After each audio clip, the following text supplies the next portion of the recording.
Mr. Speaker, when the Prime Minister announced his Supreme Court appointment process, he promised that members of the Justice and Legal Affairs Committee would have an opportunity to directly engage with the nominee. But we now learn that nearly half of the members of the committee will not have an opportunity to ask a question, and those that do will be limited to one one-minute question. Hardly meaningful parliamentary participation. Mr. Speaker, why did the Prime Minister break his word yet again? The Honourable Minister of Justice.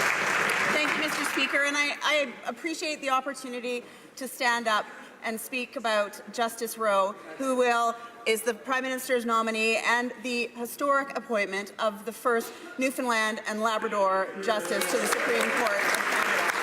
We are following through with our commitment to ensure an open and transparent process, engaging with parliamentarians. That is why former Prime Minister Kim Campbell and I are appearing before the Justice Committee on Monday. That is why on Tuesday we are having an open forum wherein the public and members in this House and the other House can engage and get to know the next Supreme Court Justice.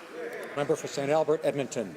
Mr. Speaker, the government's parliamentary vetting process has about as much credibility as an episode of Judge Judy. Instead of an opportunity to engage in dialogue, members of Parliament are being invited to the University of Ottawa to be props before a live studio audience for a Q&A hosted by a non-parliamentarian. Mr. Speaker, is this the government's idea of meaningful parliamentary participation, or is this an attempt at creating a reality TV show? Honourable Minister of Justice.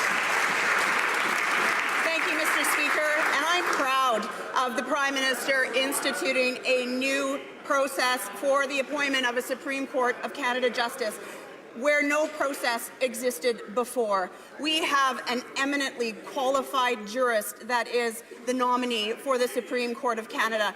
This is an open and transparent process where there are multiple opportunities for members in this House to engage not only with myself, but to engage and ask questions of the next Supreme Court Justice.